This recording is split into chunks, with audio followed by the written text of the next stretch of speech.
the way it is. But before we do our question of the day, today we're asking you, is the government gagging the media, or does the media in fact need more control? Should there be more control put over the media? 22155 is our SMS number. It's KTN Kenya at Sophia Wanuna, our Twitter handles. Remember, the hashtag is Morning Express KTN. Of course, this is a story that has dominated news headlines. It is one of the big stories we're going to be discussing right now with my guest in studio, Clay Muganda, who's a writer. Clay, thank you for joining us. And also just to mention, Sakaja Johnson, who's nominated Member of Parliament, was also set to join us. He's stuck in traffic. Remember that traffic I was talking about earlier? Langata Road being a crazy mess. Yeah, he's one of those people stuck there. So he may not make it for the show, but Clay, we are glad you made it. Yeah, because I'm a careful driver. Oh, no. With Nairobi traffic, especially now at the beginning of the month, like somehow everybody has all this money and all the cars are out of the road. It's always a mess. Yeah, traffic is always a mess because we are very bad drivers generally. Is it that we are bad drivers? Yeah, we are very bad drivers. Impatient. Impatient, poorly trained. Yeah. That's why road safety is always a problem in this country, because we try to tackle it from the road, but road safety actually starts way back from driving schools and all that. Yeah. And then it's funny how then that's one of those conversations that needs to be had even more seriously, because when it comes to driving school, sometimes you go there, and I know people that you're there for 2-3 days and you have a driving license. Sometimes you get it without going to a driving school. Yes. Yeah. A license without going to a driving school. But also, I think there needs to be some regulation. Yeah. Like, we have to know what kind of instructors do we have at these driving schools, because some of them are not that very good. Actually, most of them, and that's why you experience a lot of chaos. Yeah. And every time I hear the authorities talk about road safety and all that, not that I wish for people to die on the roads, but I always tell myself, like, this is not going to work, and I am always proven right most of the time. Yeah. Because I think they're taking a wrong approach. Safety is a problem for us. Yeah. We don't put much emphasis on it. And when you tell people, like, you have road safety, and you arrest people on the roads, it does not start there. That's where people die. So it needs to start way back within our education system, within the driving schools and all. We need to adhere to some safety regulations. Because one thing in Kenya is that there are no laws.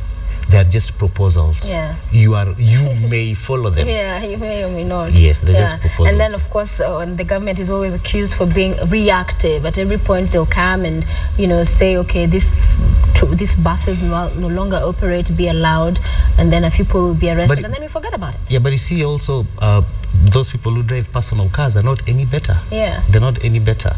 So, sometimes I think also we blame the traffic police officers very much. Very much.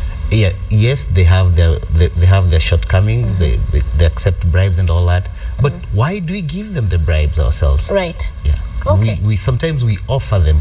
You see, like, you've made a mistake, and even before the police officer tells you what you're supposed to do, you already assume that he wants a bribe. I have never bribed a traffic police officer. Right. I accept my mistake, and if there is any penalties, I will pay that. But I have never bribed a traffic police officer. Right. Yeah. Okay. I want us to get to talking about this law, and I'll actually first on Gor Mahia. You're a Gor fan, by the way? No. Okay, so I was gonna just be like, actually, I am a Sofapaka fan. Okay, how is Sofapaka doing? Where are they in the standings? Are they featuring anywhere? I think so. I'm not so very keen. No, I'm keen on football, but I try to follow all football generally, without sticking to one particular local club. Yeah. Because first of all, Gor Mahia fans, they don't like me very much. Why? Because there's a time they were complaining, and I did not side with them. They were complaining about their jerseys, and I told them that the jerseys are not expensive. It's the fans who are cheap, and they did not like it very much. So, but I was just being objective. Yes. Yeah. otherwise, I watch all football. I'm a fan of Kenyan football. Let me put it that way. I was going to congratulate you for winning, but now Sofapaka. No, but that's a Kenyan club that won, so you can still congratulate me and congratulate everybody else. No, that's you're Sofapaka. You're more Sofapaka, so, but we do congratulate them. Let's talk about this media bill, and there's another one coming. I mean, this is clearly a conversation that's going to continue also, more so this week after Tuesday. It's been tabled tomorrow, right? Yeah, that's the media council. The media council. Bill, yeah. So the question we're asking today is the government gagging the media, or does there need to be more control exercised over the media? Is it broken? Okay, I'll answer that this way. As somebody who earns a living from the media, I would not like the media to be gagged. I mean, I would not like it to be controlled such a level that it makes our work difficult. But at the same time, the media entities, the organizations, the entities that represent journalists and all that, we cannot claim that we are innocent in all this. In whatever the government did, we are not that innocent. I think there's a place where we probably tripped for the members of parliament to get to this level. Personally, I am for a very, very strong media, and sometimes I think like my views on how strong the media should be are a little bit off the hook or a little bit radical, and maybe we're not ready for that yet. But because what bothers me is how do we get to a level where actually members of parliament even think, they just come up with the idea that we want to gag the media. Come on, we are the media. We are answerable to the nation, the people. We have a bigger constituency, and that includes even the parliamentarians. They're actually a part of the nation. But now when you try to force us to be answerable to one part, then I think we are shortchanging the public. We are shortchanging the nation. And what I keep on asking is, where did we go wrong? How do we let them even think? They should not even think of like, we want to gag the media. It should not be something that they should not have that idea completely. Yeah. But it's because we gave them so much space. We actually opened ourselves to attacks. It was very easy for them to look. How did the media open itself? You see, there've been very many things that we have done in the past 2 or 3 years, or actually probably in the past 10 years. Yes. Because if you look at it, how strong media was in 1992, and then from 1992 probably to 2002. But we started being complacent, I think, when President Kibaki took over. We became a little bit complacent, not as hard-hitting as we used to be before. So we kept on getting weaker, and people said, complaining like, oh, the media is in bed with the government, the media is doing this with the government. So initially, we stopped being the opposition probably that we used to be. I think because there was, when Kibaki came in, there was so much public goodwill, and we became a part of that. So we have tended to lose that grip, that strength that we used to have before. And I think that's why these guys are looking at us and seeing like, okay, fine, we can actually hit them here, we can hit them here, we can hit them here. Because one more thing I don't understand is like, during those days, there was the Media Act of 2007 had not been passed, but the media was quite strong. So here we have legislation. How come again that we're having all these problems now? Yeah. Because for me, I remember in 2007, 2008, when there were those post-election violence, I talked to a professional colleague from broadcasting, electronic, and asked him like, okay, these people are saying that they're banning live coverage or whatever it is. Why don't you give them a blackout? Yeah. He told me that we can't, because I felt like, let's also take action. Yes. Let's take action and tell them like, we are answerable to the nation. You cannot tell us what to do. But at the same time, yes, we need to be responsible. But the media as it is, I mean, when you're answerable to the nation, you actually know what the nation wants. I don't think that you can legislate patriotism You cannot tell me like, I want you don't report this, because you cannot legislate patriotism. It's not patriotic, yes. Yeah. And also with what is coming up, tomorrow, the Media Council bill, some of the things being put there is that national security and public order are being used as justification for some of those clauses, for those things that they want now to happen. But what are we going to do? What do you think that journalists are actually going to do? How is the how is the media going to actually interfere with national security? Yeah. Because if anything, we can only enhance. We cannot. There's no way that actually you'll find journalists actually interfering with national security or causing insecurity by doing what?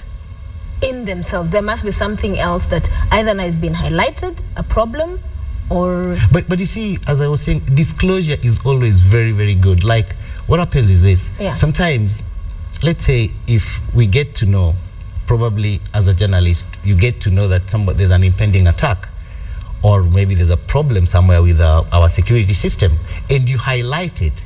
It's better for people to know that actually this is going to happen, instead of keeping quiet. And then when it happens, then the government starts blaming the media. I don't think the media is actually, when it comes to national security, it would be wrong to blame the media. And I think that one, the government is probably those are just taking pot shots. Yeah. Yeah. So in the question of whether the media needs more control first, so you've said in a way in the past, laxity in some sense in terms of how vigorous perhaps the media has been in the past and now, but the question of control, because that is what really now is the biggest debate.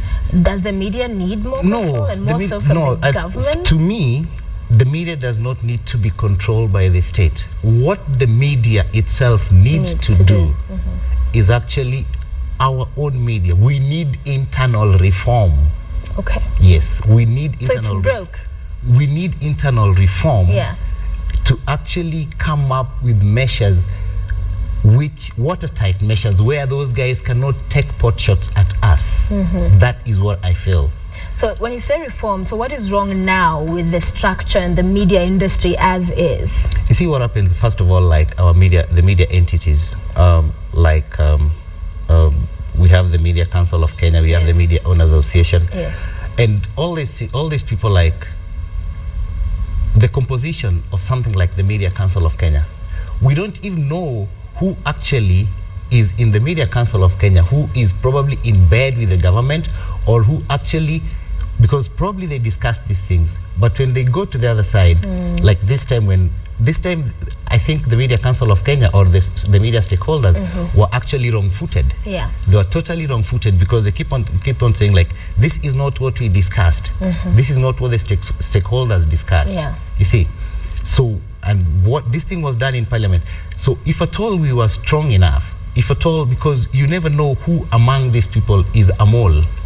Sometimes I even feel like very soon we'll have members of Matatu Owners Association being one of the representatives being in the Media Council of Kenya. Even if we had the socialite club of Kenya, maybe even one of them they would be represented in the Media Council of Kenya, because I know it's in the legislation, it's within the Media Act of 2007, but I think that far too many people, they need to put some controls and probably have media professionals and probably maybe a few lawyers and all that, because of the Complaints Commission. Yeah. But I feel like I feel like the Media Council of Kenya, probably it's also losing control of its members. So you never know like who actually is selling us, you see. Yeah. Because how does MPs even think of like, okay, fine, let's do this? It's very bold, eh? That was a very bold move, but I think it's because they know that, okay, fine, we're dealing with a weak opponent. Because if you look at it this way, by reform, I mean this. Right now, if by any chance you get a journalist friend of yours from another country, where will you go and hang out with him? We don't have a press center. We don't have something like where journalists can converge. We don't have that. So the regulations come. Even this so-called bill, that there are very many journalists who never even had a chance to talk about it. Yeah. The so-called foot soldiers, the reporters, they never talked about it. It was being debated, it was being talked about by our bosses being the guys who represent us, you see. So we don't even have such kind of stuff. We don't even have something like a media center or a press center. Countries that you keep on mentioning that actually have a repressive media, like Zimbabwe, they have that. Journalists can actually converge. Yeah. One more thing is that Kenyan media, we don't have a professional body. We have KUJ, which actually is affiliated to KOTU, is a trade union. We have Kenya Correspondents Association. Then we have the Media Council of Kenya. But let me ask you, when was the last time you ever actually paid any money to a professional association of a professional body representing journalists? You see, in other countries it has worked so well. And I keep on giving an example of India, which I believe has a very strong media, where actually it is recognized as a fourth estate, and the media itself is so strong that there's some things that have been put legislation. You find that, like senior editors, you more or less get some subsidies from the state, probably equal to the minister. Okay. But it's in legislation. It does not mean that you're being bribed, but you still have to do your duties. Right. But here we don't have a professional body. Then we are not that strong financially. You see, like LSK, they have, I think they make contributions to LSK. Right. Lawyers make contributions to LSK. Right. We contribute probably to KUJ, but you can opt not to be a member of KUJ. I am not a member of KUJ because I refuse to join a trade union. You see, I am probably supposed to be a member of Kenya Correspondents Association. I am not. Then what happens is that we have these small bodies within associations within different media houses. We need probably a stronger body for all journalists. Yeah. I am not saying that you do away with the Media Council of Kenya. No. Media Council of Kenya, it's doing its duties and all that. But where do me and you and the other small reporter there, where do they meet? At what point do they meet? I'll give another example of a place of India, actually. What they've done is that the media fraternity and sorority, that's both the men and the women, they've come together and they have more or less like a circle. They actually have an estate, a media center where they've built their own houses. Okay. Yes. So it's not that I am from KTN, I belong to KTN Circle. I am from Standard, I belong to Standard Circle. I am from NTV, I belong. So there is one big body that represents all of them. You see. Okay. And in the event that actually, let's say you've gone to use maybe public transport, as in train and all that, and you need reservations, and you're probably on a waiting list. I am on a waiting list as a journalist. The next person on the waiting list is an MP. When I go there with my press card, I get first priority. Yeah. Those are some of the things that actually they've negotiated across the board. Across the board. Okay. So those are some of the things in terms of reforms and what needs to change must happen. But back to this conversation on the and the bill passed last Thursday by Parliament. There's another one tomorrow to be debated. Is it for you a coincidence coming at a time where the media and the government found themselves on a collision path, and also with the security agencies? This has been long in coming. It's not something that actually, I don't think that to say that the kind of support legislature is doing this because we reported on Westgate and anything like this. I don't think so.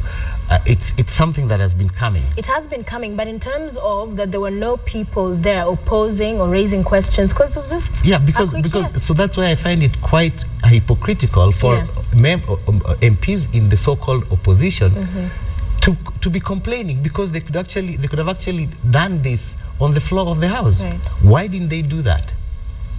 I mean, did this thing come to them as a surprise? And actually, even to us, the media, did this thing come to us as a surprise? We're supposed to be on top of our game. We should have known. I mean, we have sources in Parliament and everywhere else.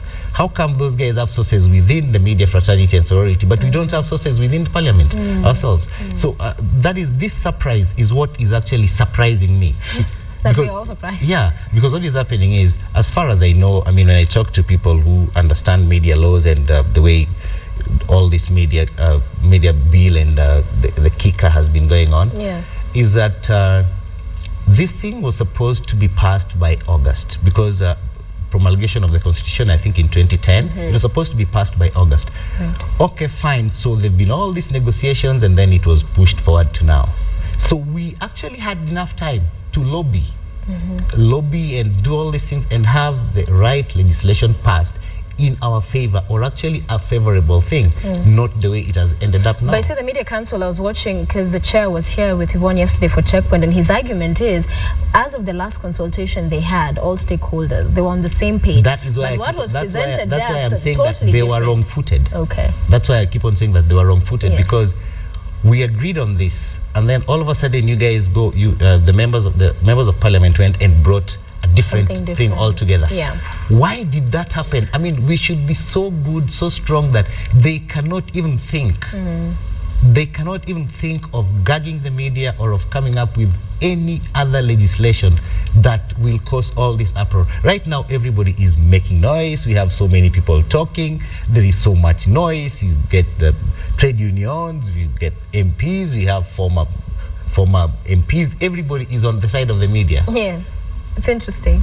Yeah, but you see, we will make all this noise, then after that, let's say all these things, after let's say the presidency or the executive does not sign this bill into law, then we will be back and say, okay, fine, now everything is good enough. Then another time something comes up again. So what we should do is make them not even think that they can actually gag the media or come up with any law, or they should not even have an idea. We should be the ultimate, you know? Yeah. Actually, to me, the only person we're next to, I'm a very religious man, is actually God. Oh my gosh. Huh? Okay. The president said the other day, and we had the deputy president also saying, and they've now been talking about stop panicking, because they feel like the media is now up in arms. Everybody has panicked. The headlines, the stories, you're gagging us. Because everybody is panicking, including the Mr. Kenyatta and Mr. Ruto. Yeah. Yeah, because probably nobody expected this to happen. Everybody is panicking, and that's why I'm wondering, like, why are we doing all this? I mean, we knew this thing was coming. Do you think he'll sign it? I have no idea completely. I don't know the only thing for me, what I want, because I don't have political hair on my chest, so I don't do this thing about political analysis and all that. I don't do that. In the event he does, then I think it's going to be so very, very difficult to operate in this country. In the event that he does, as it is, it is going to be very, very difficult to operate. Yeah, but I think in all that, the media will not be blameless. The media will not be blameless. The media entities will not be blameless. I think we need to change some things, how we actually conduct our business. There's something I keep on mentioning, and probably I could be wrong, but I feel like in the Media Act of 2007, which actually I don't know whether this part is also going to be amended. We have the code of conduct for journalists, which actually is a part of legislation. Right. When you put that one out there, then actually the journalists, the parliament can actually debate that and tell you how you're supposed to do your things, which I feel that it should not have been a part of the Media Act. It should have been an internal thing within our own structures, not out there, because now they can decide what to change and what not to change and all that. Those are the kind of the loopholes that I feel that actually are. That's why I keep on saying that we're not so blameless. We have been sometimes being seen like, oh, you are pro-government. So these guys have found, like, we gave them the ammunition to shoot us with. When now you become objective, or when you questioning now becomes a problem. It does not become holding them to account. It becomes the bad guys. Yeah, because it was a point like we were actually very happy because Mr. Museveni came over and praised us. Everybody was praising us, and we were very, very happy about that. IBC said you did a great job. The president himself, and we were actually very happy about it. I think we must have reported like everybody is happy with us. I think that was wrong. We were doing our job. If at all the Kenyan public, or rather the nation, said, okay, fine, you guys, because as the member of, and I like this one, sounds better, one member of the Editors Guild. Why do you call them that? Because it sounds better than guild. Keeps on mentioning that we're the most trusted, which is okay, but actually because when you're being measured against the worst, we were so happy when we were being praised and all that. So these guys also figured like, okay, fine, we have an ally. Yeah. So now they've turned against us. We should not have done that. We should have just been doing our job. We should get out of, we should remove ourselves from governance in as much as we should not be a part of the state or of the state structures where they keep on praising us now and then and all that. Everybody was praising us, and we're very happy. And I felt like, I remember in April or March, I did write something and I said like, if we don't have any reforms within ourselves, because you've had probably, there's been reforms from the executive to the legislature to the judiciary, or probably maybe on paper, or maybe they've talked about it, right? Or we assume that all these institutions have been reformed. But what about us? What about as the fourth estate? How about us? What reforms have we put in place? Right. Are we changing with the times? Are we conforming to perhaps the changing times? Because for us, conforming with the changing times is because now we can use iPads and tablets on air and stuff like that. But what about our thinking? Yeah. Is that really changing? Okay. Because right now it's very easy. You can win a reality show on Monday. On Tuesday, you get hired by a radio station as a presenter. On Wednesday, you walk into MCK or whatever and you get an accreditation. Oh, and then on Thursday, you actually join a protest when journalists are protesting. Because have you seen that? Journalists protesting? We protested once, which actually I think we should not take to the streets. Yeah. We are much too good for that. We should not take to the streets. I mean, we are respectable people. I told you we are answerable to the nation. We are not answerable to small bodies like the executive, the judiciary. No, we are answerable to the nation. So it should not get to that level where, okay, fine, you find people running around there, hakie to the following day, you find media, all the journalists also running around. No, we are such respectable people that we should not be doing that. That's why I feel like these guys look at us and see like, what's the difference between them and the guys of Hakietu? Okay, fine, then we can just treat them the same way we treat the other guys. No, we shouldn't be. All right, some have argued because, as I was saying, and even with the bill that's going to be tabled tomorrow, the justification that's been given for some of these laws to become to be put together is that it's in the interest of national security, it's in the interest of public order, of just making sure that people are not out there.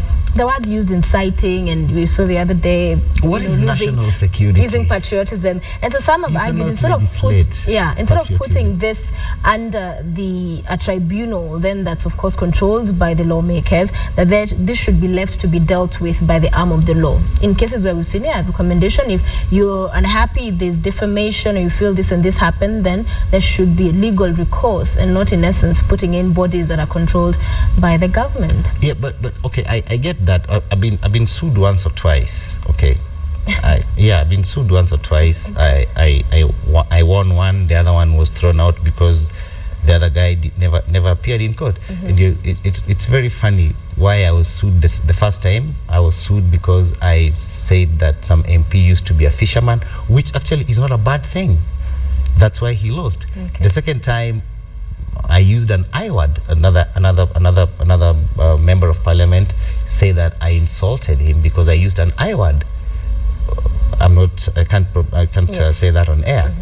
And he went to court, but actually probably he realized that actually he was exactly that. That's why he never turned up. So the case was thrown out.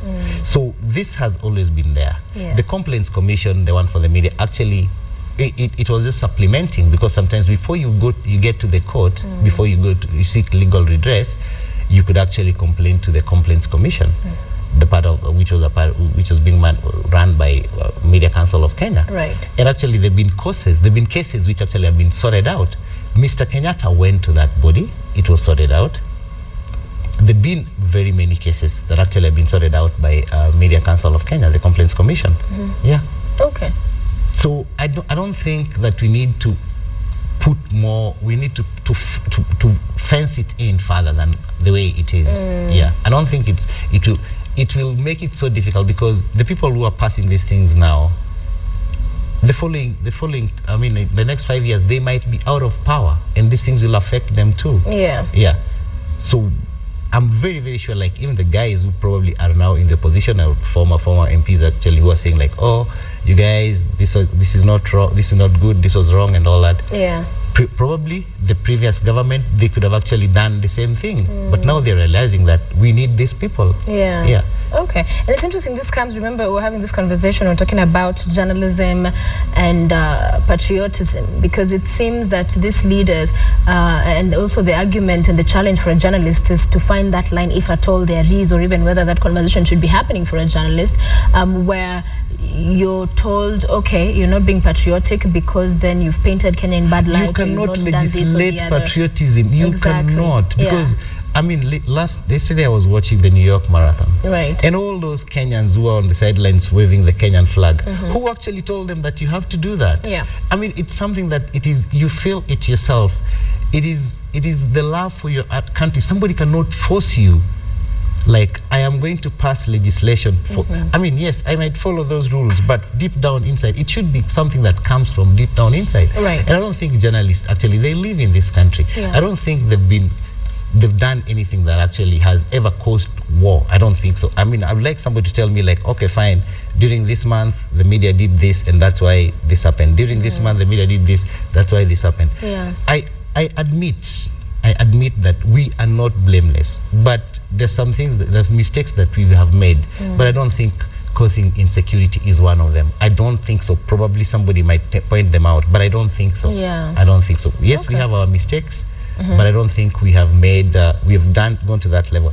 One of the things actually, I just wanted to mention, is that one of these things that I call mistakes is like, you hear that, this time we've been referring to something that the president went back on his word, which he gave us during the media breakfast. There was no media breakfast. That was State House breakfast. The media was invited.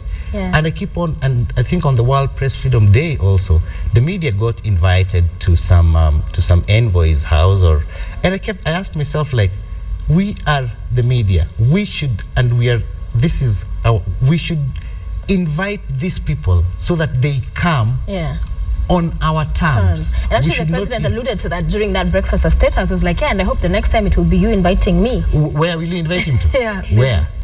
Because that's why when Parliament came, when journalists, parliamentary reporters were kicked out of Parliament, and then I found it, I mean, I was so saddened that the MPs still had the guts that they call journalists, like, okay, fine, we are having a press conference at the hotel or at this hotel, come and cover us.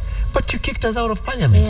Yeah. So if we had a place, our own place, then we could have told them, okay, fine, this is our place. We are at this place. You will find us here. We will not come looking for you. But you see, we go to the negotiating table as underdogs, which is actually a very bad thing. That is what saddens me. That is how we actually open ourselves to attack. Yes. Okay. I don't mind one day we say, okay, fine, we are not covering 1, 2, 3, 4, 5 MPs until they apologize. We've never tried that. Maybe we have, but I don't think on a large scale.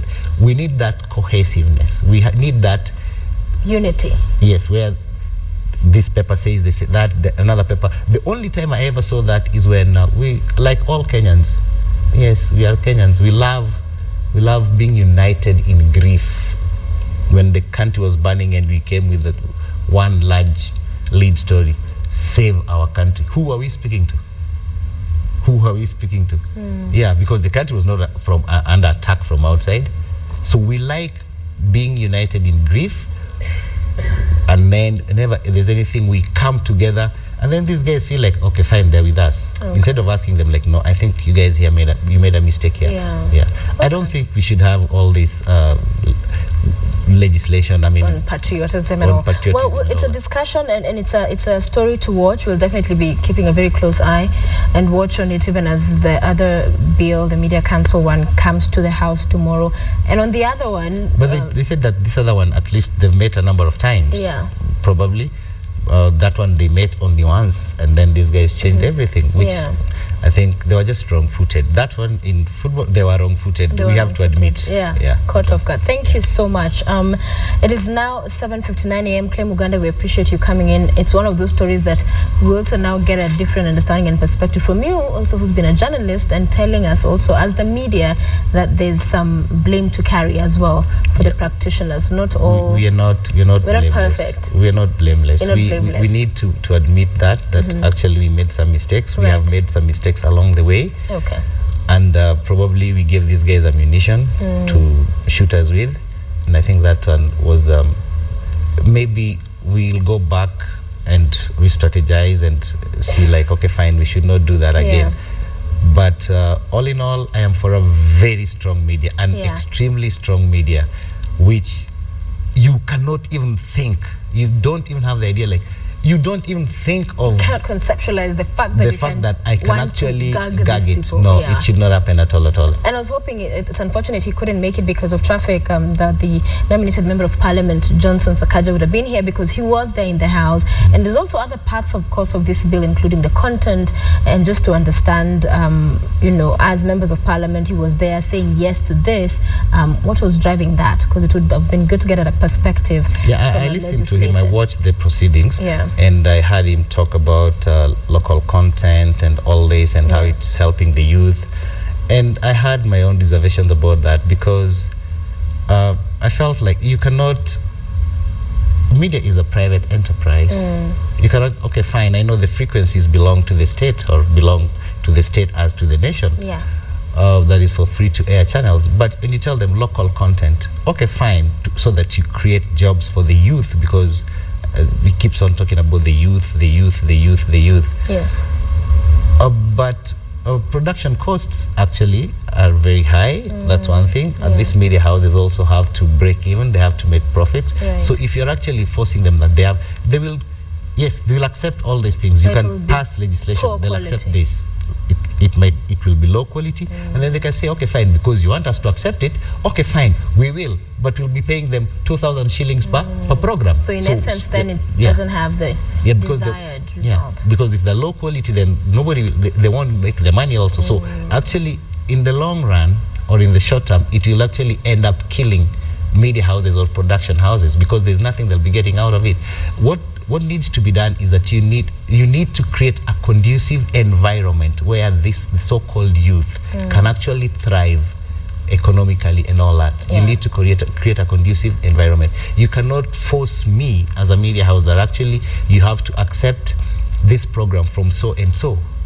I mean, it has to meet your standards. You must be having also your core audience or the people you're talking to. So you cannot just force me like, okay, from 6 a.m. to 10 p.m. you must have local content. I've heard people argue that, oh, they did this in Nigeria or they did this where. I don't think Hollywood was built through legislation. I don't think so. I don't think that it was built through those tough rules. I don't want to use draconian because it's overused. Yes, we've seen that word draconian. Well, thank you. We must finish now. Thank you so much for being part of our discussion. Thanks for having me. The way it is this morning, 8:02 a.m. Before